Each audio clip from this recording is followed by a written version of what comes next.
Welcome, everybody. My name is Josh. This is Getting Started with AWS for Java Developers. And all right. So what are we going to cover today? First, I'm going to give a quick intro to Pulumi Infrastructure as Code. Then I'm going to get to a demo where we're going to author a Pulumi Infrastructure as Code program for AWS. Next, we are going to, I'm going to do a little bit about this is a real short section, a little bit about just an overview of the Pulumi platform and some common questions. And then next, I'm going to give a demo of AWS Lambda Snap Start, which is really a pretty popular feature from what I understand among the Java community if you're running Lambdas in Java. All right, and then we're gonna do a little bit more Q&A, and then we're gonna wrap things up, and we're all gonna move on with our lives. All right, so if you do want to follow along at home to do this, some of the things you'll need Java 11 or later. I'm using. All right, let's try this Java version. Nope, that's not it. Java -- version. Cool. I'm using OpenJDK 23. So, anything from 11 on, apparently, it seems like it works. Can you tell that I'm not necessarily the world's deepest Java developer, but I do know a little bit. So you're also going to need the Pulumi CLI. You can find those instructions on Pulumi.com. They're not hard to find. You're going to need an AWS account with full admin, and you're also going to need to sign up for it's not strictly required, but the easiest way to do this is to sign up for a pre-Pulumi Cloud account. It's free for individual use forever, and it just basically makes the onboarding and some of the things that we're doing much, much easier. And I'll also get into more of the things that Pulumi Cloud does later on. All right, so Pulumi Infrastructure as Code in Java in a nutshell. Okay, so Pulumi is an infrastructure as code. We have 3 products in our lineup. We're going to focus on the infrastructure as code part for now. So what it is, it's an infrastructure as code tool. It allows you to declare the desired state of your resources, and then Pulumi will figure out whatever the steps are needed to get your resources to the state that you declare from whatever you have. So you don't have to say create this thing if it hasn't already been created. You just say this is the desired end state I want, and then Pulumi will make it so. And Pulumi combines the infrastructure as code tool combines 2 properties that make it unique in the marketplace. The first is that it uses general purpose languages. So we support Java, obviously, but we also support .NET, Go, Python, and Node. And so it's like, well, why would you want to use general purpose languages like Java to define resources in AWS? Well, there's a couple reasons why. First, you're going to be able to use syntax of a language that you already know, so you don't have to learn something like, esoteric Lambda syntax, or if you're familiar with Terraform, you don't have to learn these like sort of special functions. If you want to take a slice of an array or whatever, you want to, pull in an SDK, and let's say you want to grab some network addresses from a Google Sheet, you're going to be able to use the libraries that you already have. If you want to define things in a loop, you can just use a loop. If you want to use an if statement, you can use an if statement. All that syntax that's familiar, you're going to be able to use that as well. And finally, you're going to be able to share your code using just standard jars or whatever the tools are in the language that you're using. So you can publish your Pulumi code. If you make like components, for example, you can just publish that in Maven or Sonatype or whatever tool you're using. Second, we work with any cloud. And so when we say any cloud, that includes, of course, AWS. That's what we're going to be talking about today. But we also support Azure, Google Cloud. We have a Kubernetes provider that's very popular that will save you from the hell of using Helm charts. But you can also consume Helm charts with our Kubernetes provider if you have existing resources. And then we also work with a long list of SaaS and cloud providers, smaller cloud providers. So work with Datadog, GitHub, GitLab, New Relic, Cloudflare, you name it, we probably have a provider for it. We have at present, I think this slide's actually out of date. I think we might be up to 190 plus. But if you look in the handouts tab, there's a link to the Pulumi registry, and that's what has all of the list of the providers that we support. So, by combining general purpose languages and in any and working with any cloud, that's kind of what makes Pulumi like a unique tool in this landscape. A little bit about Pulumi's program model. So, at the top level, you have a project. A project is just really a folder that contains a Pulumi program. The Pulumi program, that's where the action happens. That's where you're going to define the desired state of your resources. An example of a resource might be like an AWS VPC or a subnet or something like that. Resources have inputs and they have outputs. Inputs are things that that you can define. So, for example, if you're creating a VPC, we have a default CIDR block that you don't necessarily have to specify, but you can override that. So, inputs are things that you can, as a user, specify. Outputs, on the other hand, are things that are only known after a resource is created. So for like a VPC, one of the outputs is the VPC ID, right? You're not going to know what the ID is until after you provision the VPC.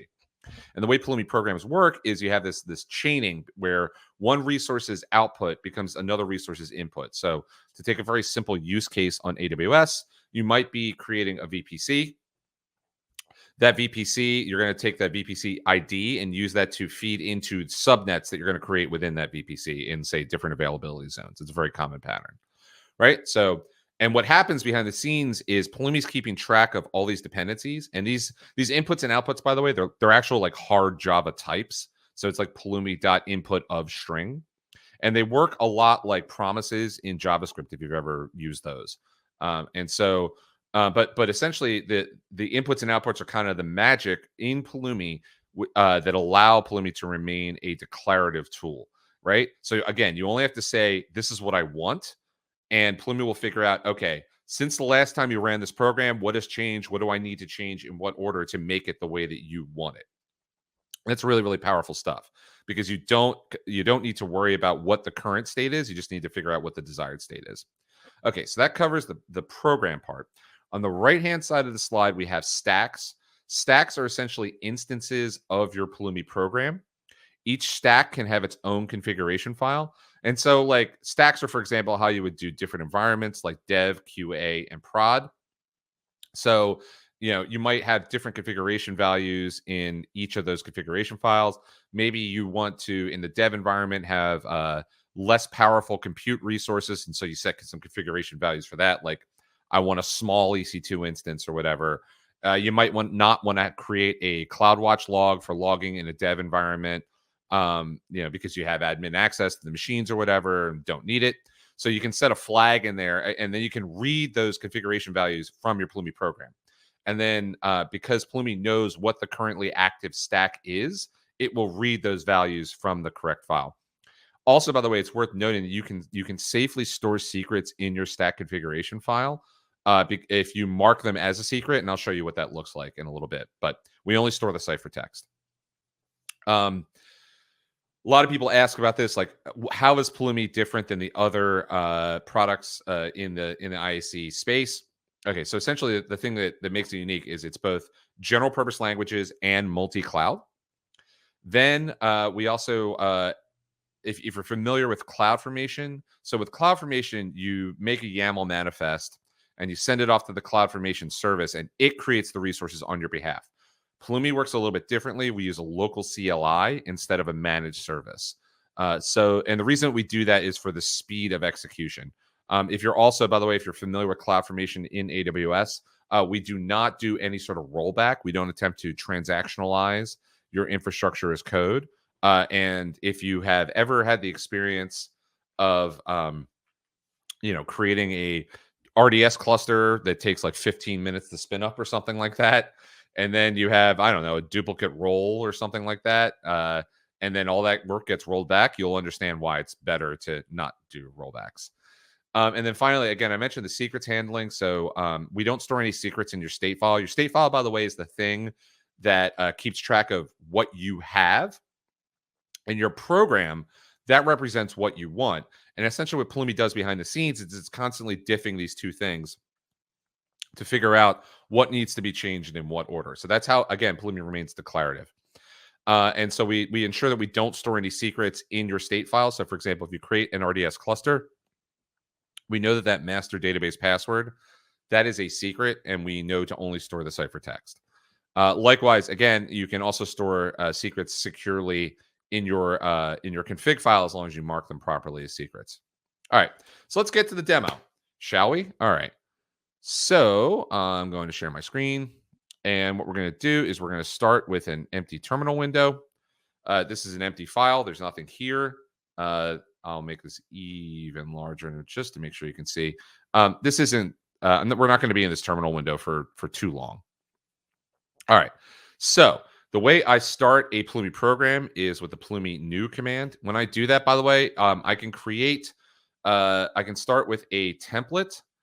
Or I can enter a natural language AI prompt, and Pulumi will generate some code based on what I say. But we're going to start with a template today. So I'm going to go Java. There's a lot of different Java templates, as you can see here. But I'm going to start with the Maven build. If you use Gradle, by the way, just select Java Gradle instead. All right. So it's going to ask me for the name of my project. It's going to, by default, take the name of the containing folder. Then it's going to ask me for my project description. Cool. And a default stack name. The default stack name is always dev. And again, these are all fine. Okay. So now I'm going to start IDEA in that directory. All right. And IDEA has spun up. Okay. So what do we have? Well, we have what looks like a pretty run-of-the-mill and simple. Oh, boy.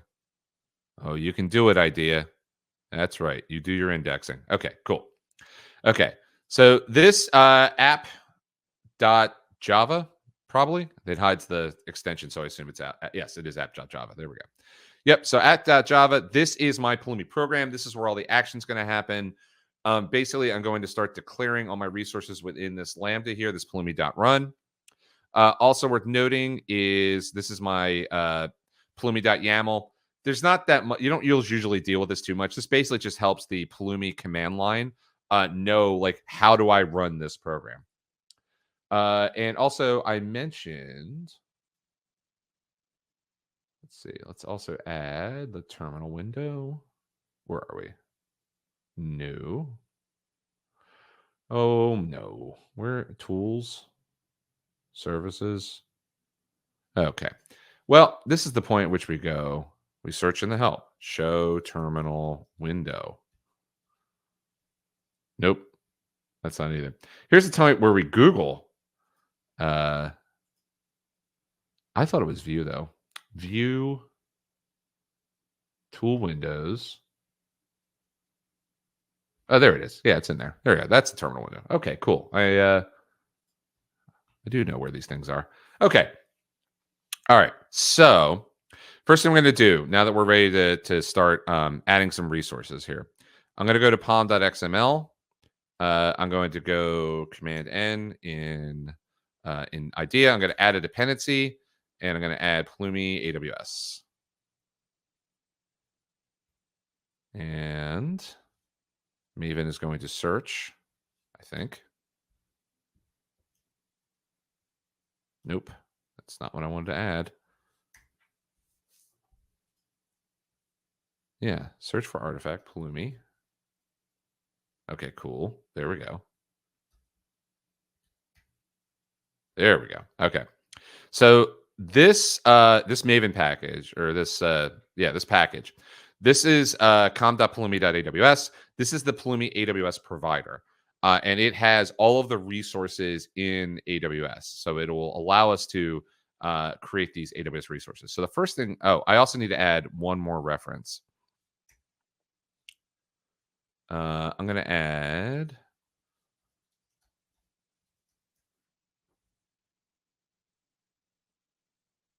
Oh, it's around here somewhere. Man, I really wish I knew how to make this thing be like exact search. All right. So what I'm looking for is com.pulumi.aws.x. There it is.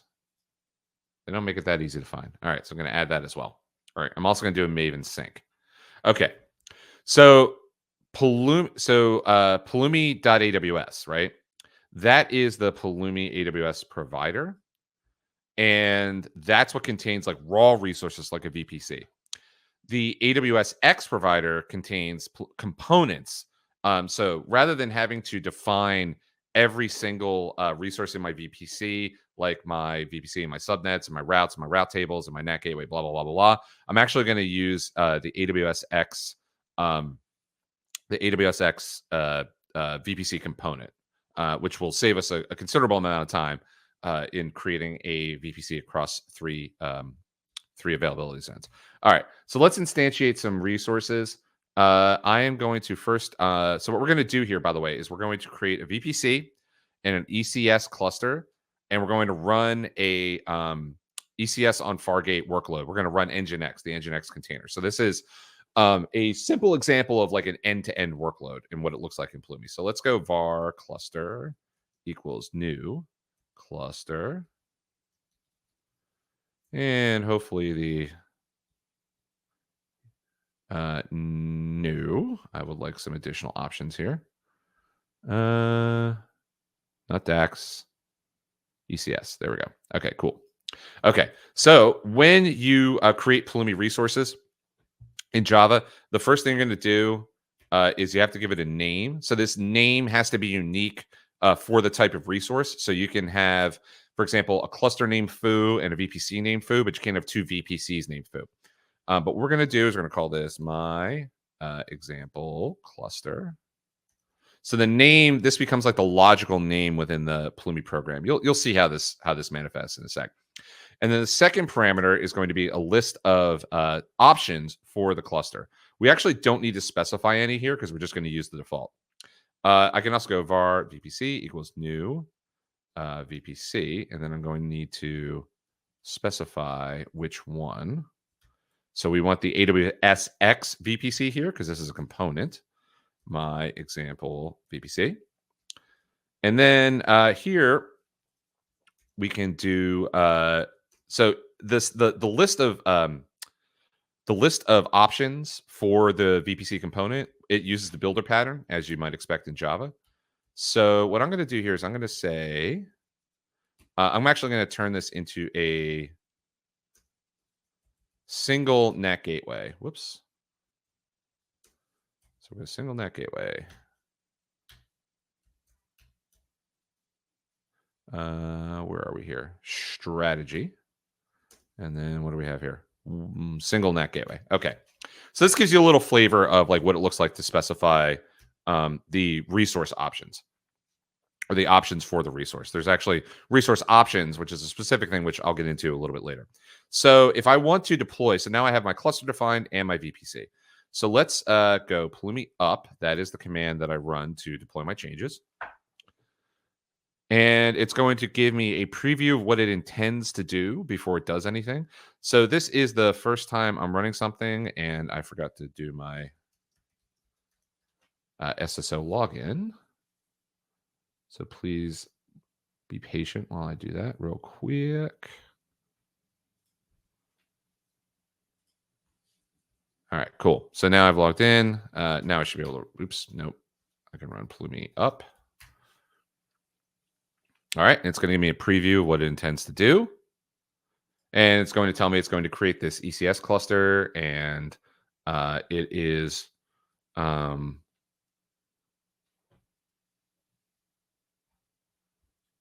so it'll expand all these resources. So you can see here, right? So this is this resource, right? It creates this giant tree of stuff.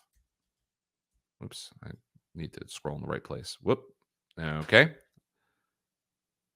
All right. Well, it's going to create those things. Now, notice, and by the way, as it's creating, it's going to do as much as it possibly can in parallel. So first it needs to create the stack, and it's creating both the cluster and the ECS cluster and the VPC at the same time. Now the VPC is created. It's now creating all the things in all the availability zones also in parallel, right? So it will maximize the parallelization of what it's doing. While this is running, because this is going to take about 2.5, 3 minutes to run complete, I'm going to keep defining some more resources. So, so I have, Nope, not that. I have. I'm gonna do a little bit. I'm gonna do a little bit more typing, and then the rest of it's gonna be copy paste because it is. It does take it would take a while to type this up. So I'm gonna make. By the way, this architecture we're gonna have public and private subnets. We're gonna put a load balancer in the public subnets, and then we're gonna run our ECS service in the private subnets, and that's the recommended approach to doing this. So I'm going to create my load balancer security group. And that I'm going to go new security group. And I'm going to probably need to, oh no, I guess it imported it for me. Great. All right, cool. So now I'm going to start my builder. All right. And then we need to specify the options for the security group. So let's give it a description. And things are starting to get a little slow on my machine. If you are Java devs, I'm sure you can relate. And this is load balancer for my security group, or other way around. Security group for my load balancer. All right, cool. All right, so then we need to define which VPC does the security group belong to. And we're going to go VPC .vpc ID. All right, so remember how I talked about inputs and outputs before? And like how one resource's output becomes another resource's input? This is a perfect example of that, right? So we have our VPC here, and I'm taking the VPC ID. Now you can see here, this is of type Pulumi.core.output of string, right? So this output becomes the input here.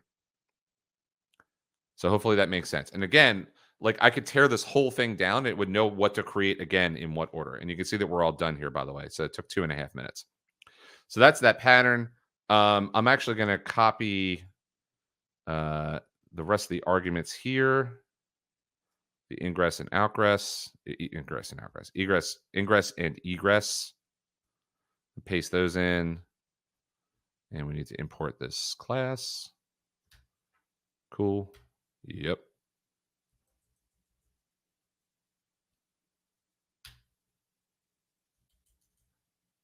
All right. I might have imported the wrong thing. Let me make sure this is correct.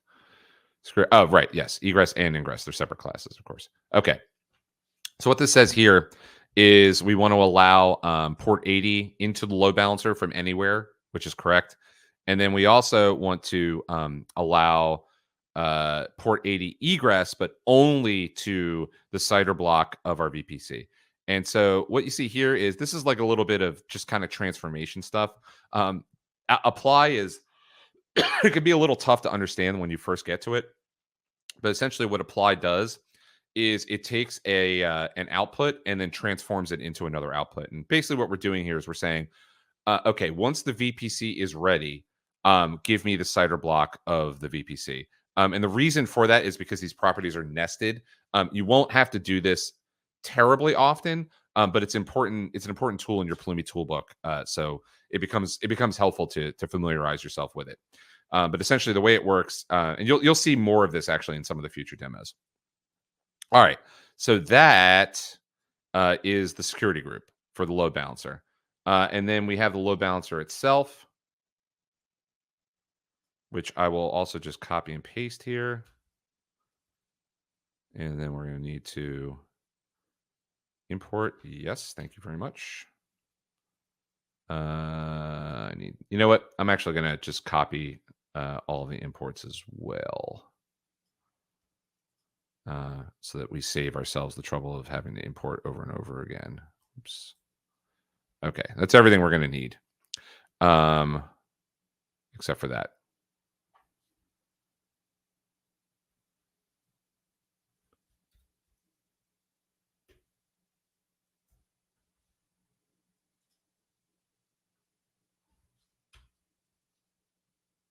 This is asking me for the wrong one.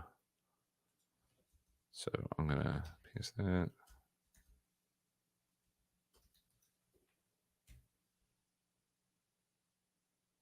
And that one.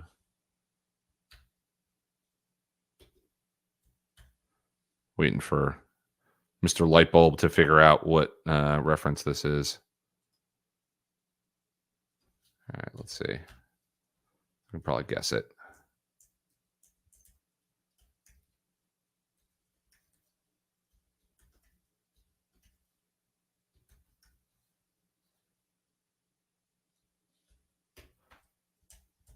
Well, hopefully it'll figure it out soon. No. Oh, I think this is the wrong VPC org. No, that's the right one. Well, at any rate, you know what? I could just get rid of it. So this is actually a good example of the declarative nature of Pulumi, by the way. All right, so like I just had this VPC configured to have a single NAT gateway, which I usually do for cost savings. But now that I've gotten rid of that, you'll see that it's actually going to change what it does. All right, so we've got that, and we got the load balancer. So we've defined these resources. Now let's run Pulumi up again, and we'll see what happens.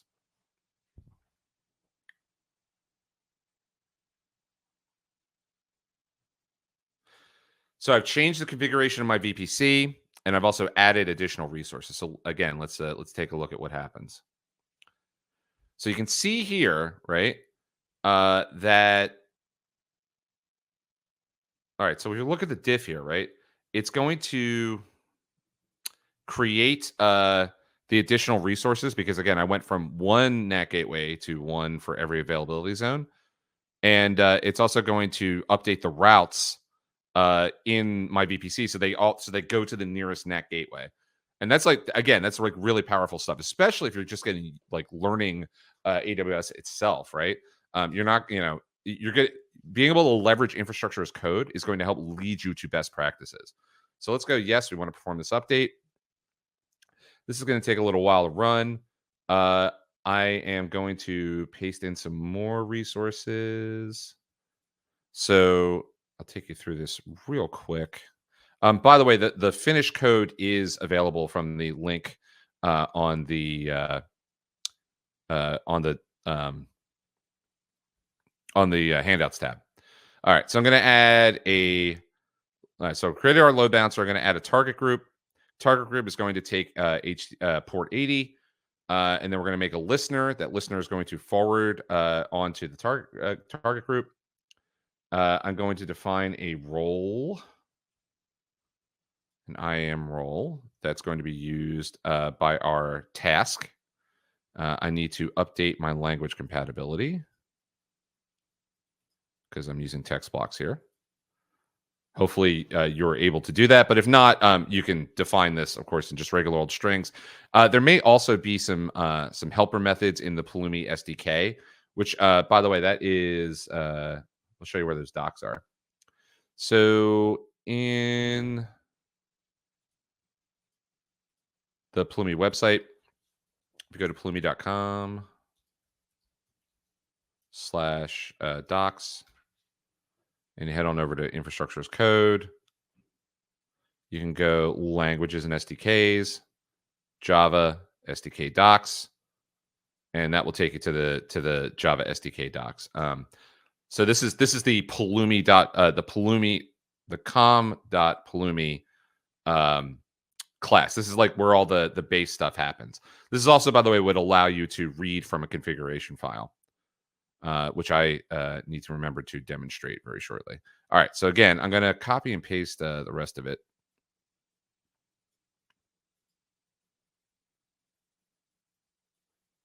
So we need to attach a policy to our role that's going to allow ECS to execute this task. We need to define the task itself.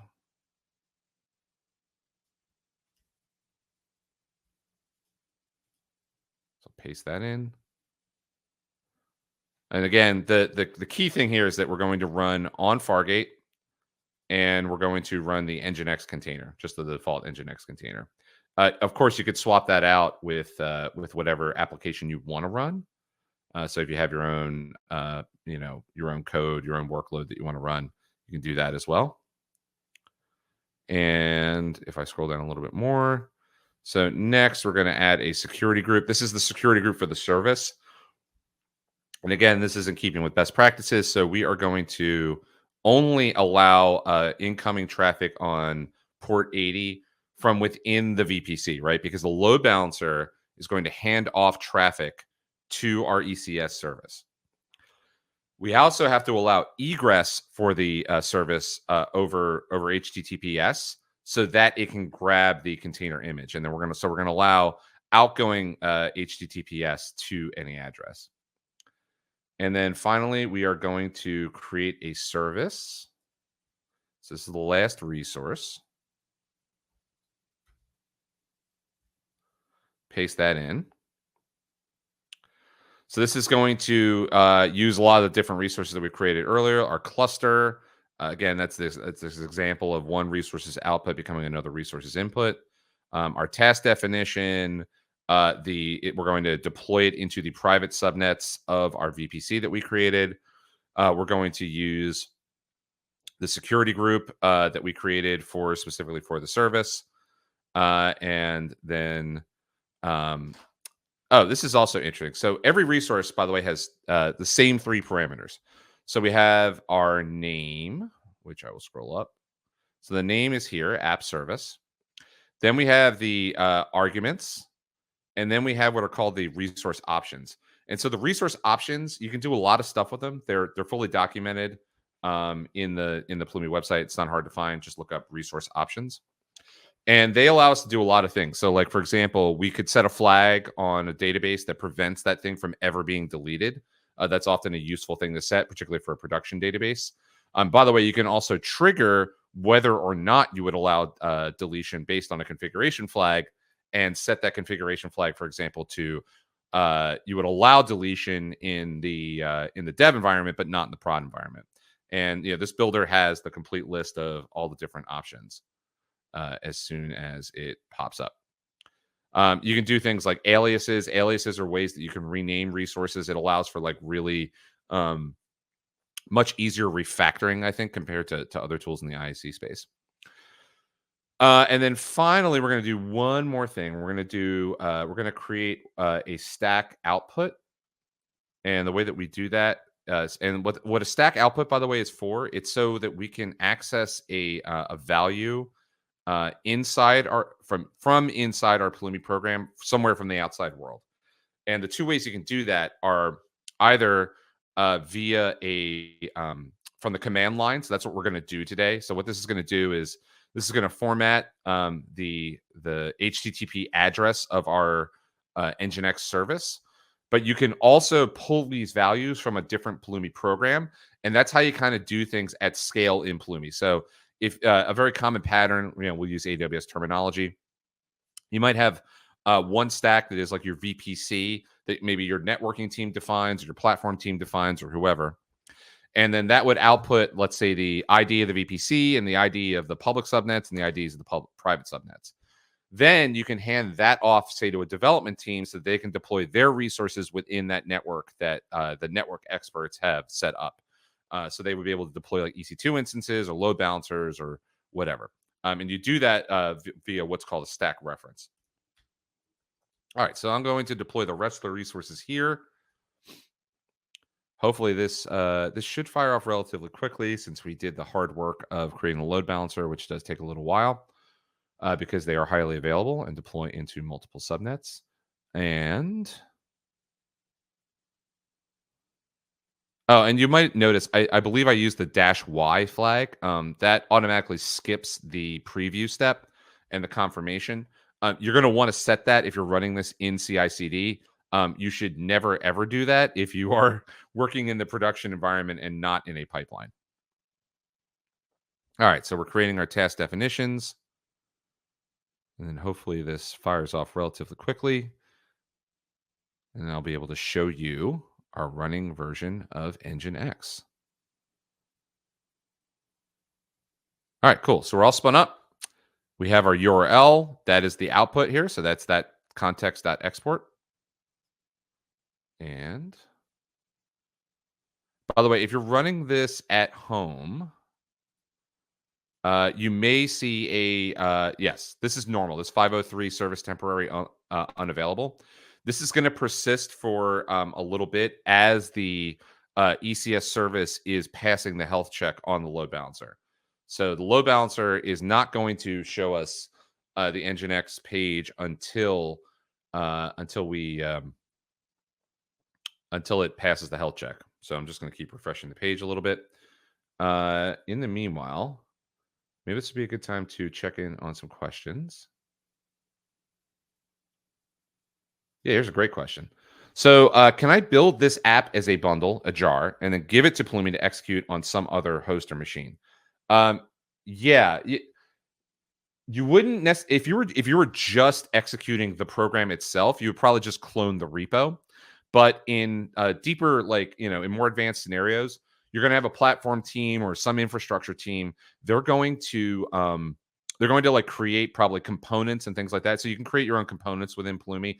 Basically, you just inherit from a base class, and then from there, you would publish the jar with whatever your components were, and then people can import those as Maven or Gradle references into their own programs and then instantiate those components. That's a great question. Another question. Is Pulumi okay with concurrent executions of the same app? So let's say we have an app to create the infrastructure. Can Pulumi create the concurrent executions from different machines? No, because there is a state file behind the scenes that has to kind of remain like locked while an operation is in progress. But the state file is like per stack. So if you wanted to spin up, so you have a Pulumi program, it spins up some infrastructure. You can spin up like your dev, QA, and prod environment all at the same time, but you can't have multiple actors on the same stack. Pulumi will automatically lock that and let you know that it is locked, and that is a good thing. Great question. How does it work in a multi-module project? Should we have a separate project for this app, or could it be located in a separate module? Hang on, I'm going to parse this question one more time here. So the way that you typically structure Pulumi programs, you're going to be either building a workload typically, or you're going to be building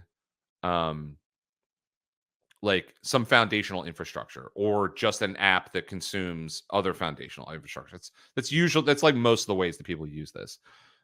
So you can absolutely have, let's say, your app code with your Pulumi code in the same repo.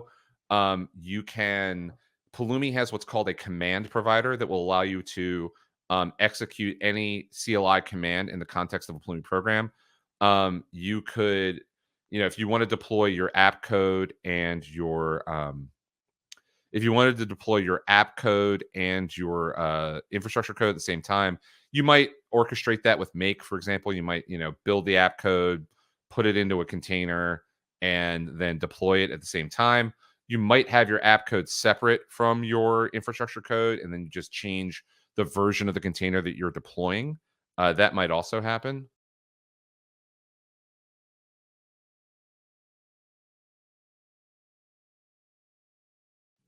Sorry about that. I accidentally refreshed the page. Sorry for that.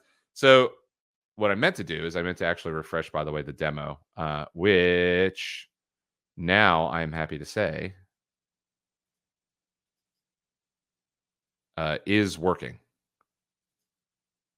And sorry, give me one sec. So our demo is successful. This is the Nginx welcome page. And so again, you can run through this all on your own. The link is on the handouts tab. If you go to github.com/Pulumi/workshops, it's in the AWS intro Java folder. All right. So those are some great questions. Hopefully hopefully folks got what they needed to know. And if you just give me 1 second, I'm going to shuffle some windows. Okay, so let's go back to the slides. All right, so we did our demo. Again, I hope you liked it. A little bit, by the way. So, as I mentioned, Pulumi is part of a 3-product platform. I just want to explain what the other two products are real quick. So, what we covered today is Pulumi Infrastructure as Code. There's also another product called Pulumi ESC. Pulumi ESC is kind of like a secrets broker. The way it works is you define an environment in YAML, and you say, okay, I want like these secrets that are in these different locations, and we integrate with a lot of different things. But the purpose of the product is it will grab secrets on your behalf, bring them back, and then hand them back to you. And you can either use those in any Pulumi Infrastructure as Code program or any CLI command as well. And so what it's used for is so that folks can securely access secrets that might be in a bunch of different places and get secrets off of your laptop. It also, by the way, will integrate. So it integrates with like all the major clouds. You can store secrets in Pulumi ESC directly. It also will work to generate OIDC credentials. So we have integrations with all the major clouds, so you can grab temporary credentials and do whatever you need to do, whether that's running a Pulumi IAC program or any arbitrary command line program. We have another product called Pulumi Insights. Basically, what Insights is, it's a cloud inventory asset tool. So the way it works is you give us, for example, read-only credentials to your AWS account. We will scan that account and let you know what assets you have, and you can do things with those resources, like, for example, create visualization. So one place I worked before, we were doing this giant project to migrate off of an old compute platform. And so you'd be able to, for example, create visualizations of like, hey, like, which of my RDS clusters are using an outdated version of MySQL, right? You might be migrating MySQL versions. And you'll be able to track that progress using Pulumi Insights. And it doesn't matter whether that resource is under infrastructure as code or not. Some other common questions that come up pretty frequently, I thought I'd jot down. How do you migrate from either console or CloudFormation or Terraform to Pulumi? So there's a lot of different answers to this, but basically, Pulumi has an import capability, and we can also convert code. And if you want to know more about that, just drop.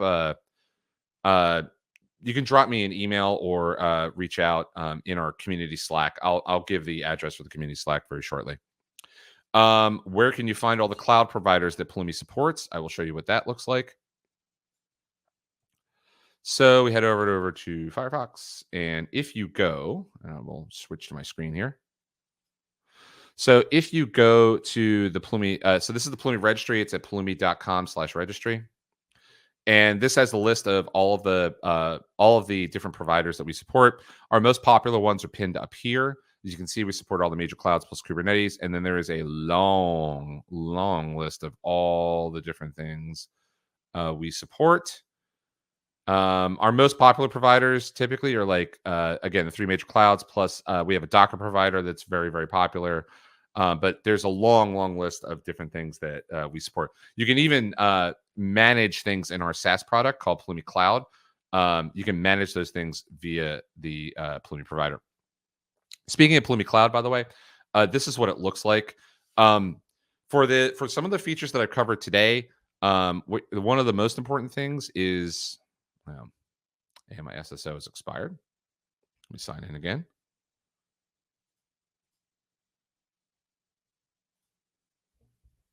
As you can see, we do have integration with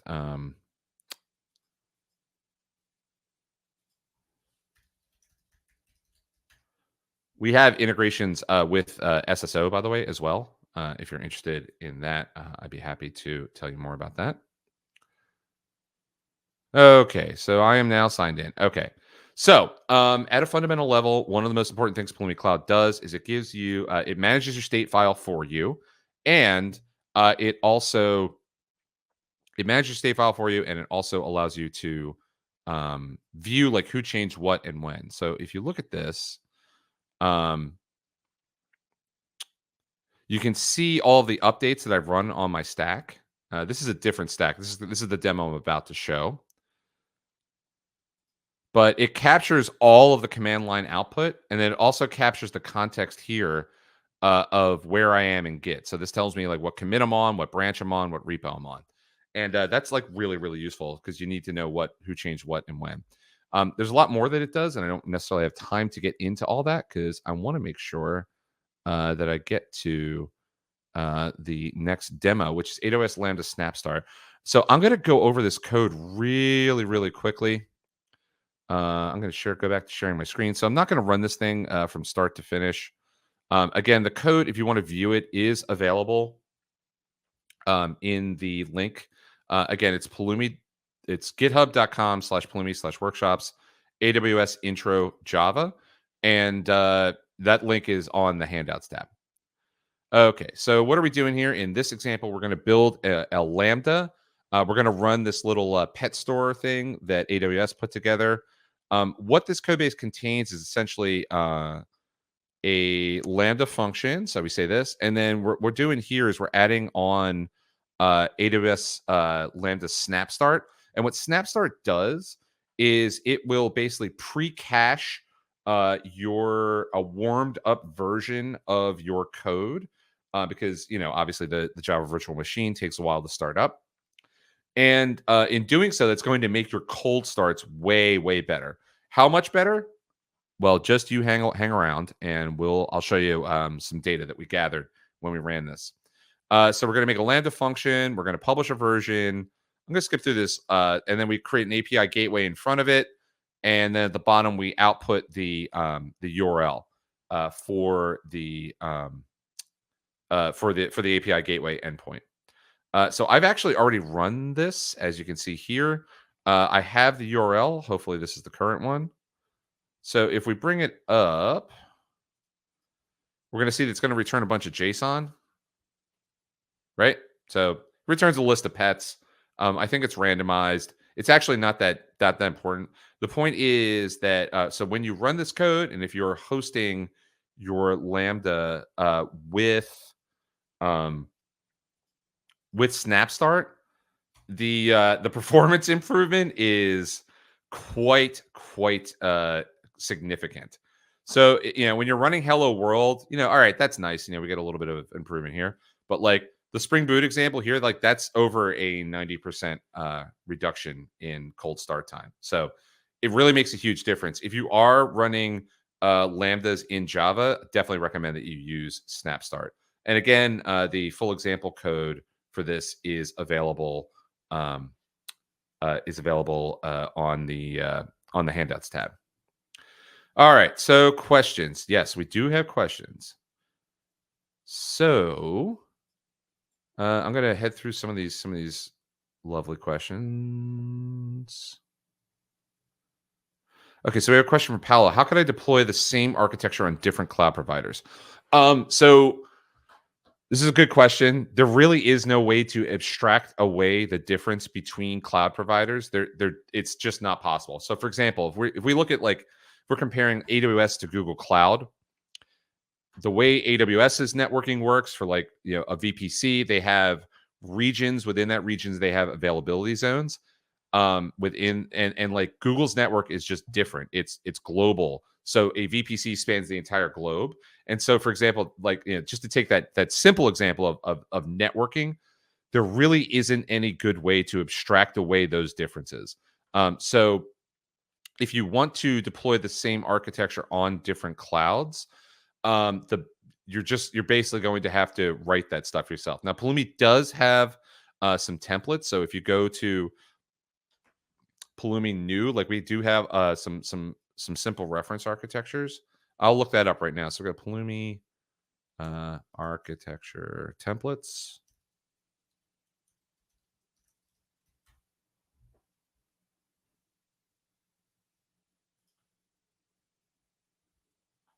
And I will share my web browser. I've got to shuffle some windows here. Okay, so yeah, so if you go to Pulumi.com/templates, we actually have list of pretty decent detailed examples for all the kind of common compute architectures on all the major clouds. But there is no real way to abstract away the differences between clouds. Many have tried, and I don't think any have succeeded. The closest thing we have is essentially Kubernetes. That's the best way to do it. So here we go. If we ask Pulumi to create an AWS resource which leads to a failure on the AWS side due to duplications. Oh, right. Okay. So essentially what this person's asking is, um so Pulumi, the preview, if you, let's say you're like trying to redefine a role that you've already defined in the console or something, right? And you can't have roles with colliding names. By the way, it's worth noting Pulumi does automatically name your resources.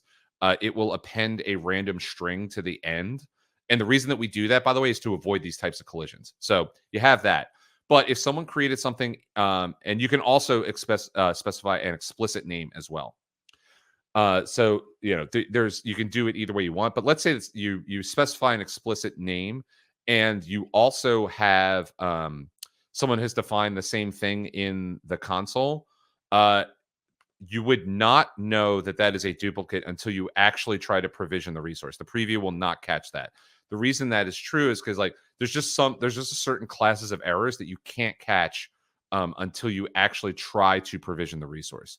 If that were to happen, by the way, Plumie would error out, and again, it would save whatever work it has done, and then it would try to continue from that point. So what you would probably do is you probably go into the program. You would either say auto name this role or give it this explicit role that is different, and then it would be able to create that resource. Okay, what other questions do we have here? Igor has really been on a roll here with some fantastic questions, so I really appreciate that. So, in the payment model, I see 200 free resources. What would be examples of these resources, and how do you count them? So the so if we look at when we say resource, the VPC is a resource, each subnet is a resource, the a role is a resource. By the way, the pricing page is a little not necessarily as clear as I would love.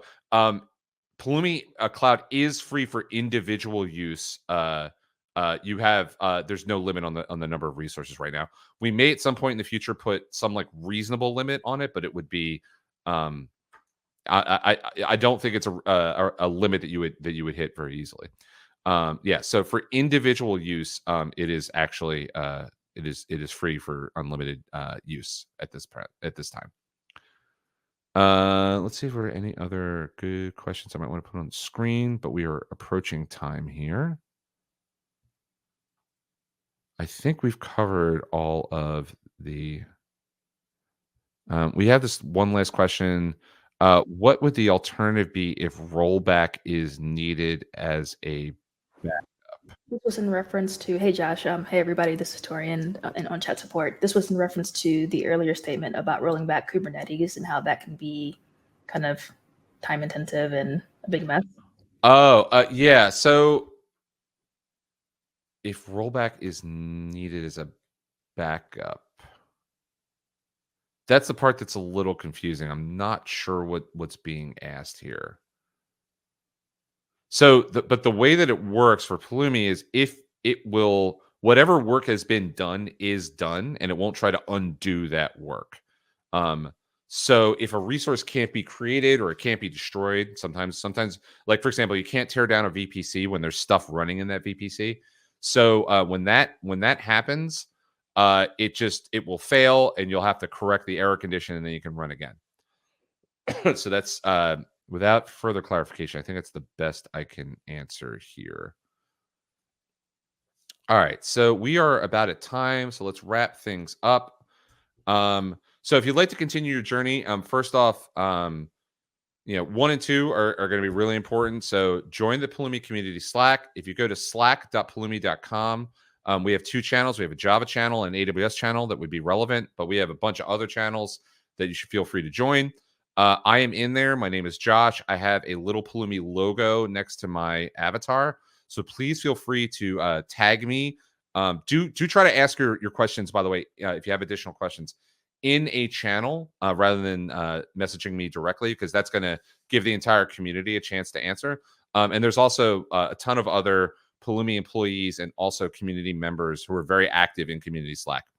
So that's totally free. Go to slack.pulumi.com again and join Java and AWS. Also, like if you haven't yet done so, do sign up for a Pulumi Cloud account and try it out. Try out the examples that we have today. Again, that link is in the handouts tab. We should also provide that link to the sample code in the follow-up email that you're going to get. Speaking of follow-up emails, if you want to learn more, another great way to do that is to join us for another workshop. You will, by virtue of joining us for this workshop, you're on the newsletter and you'll get notified of our upcoming workshops as well. If there's, by the way, if there's any other topics that you'd like to see us cover, please also like DM me in Slack. You can also email me. My email is josh@pulumi.com. And with that, I would like to thank you all very much for taking the time to join us today. Hope we got to all your questions. Again, if you have more questions, join that community Slack, reach out and talk to me. And we hope you have a great time with Pulumi. And thanks so much for joining us and have a lovely rest of your day. So long, everybody. Be well.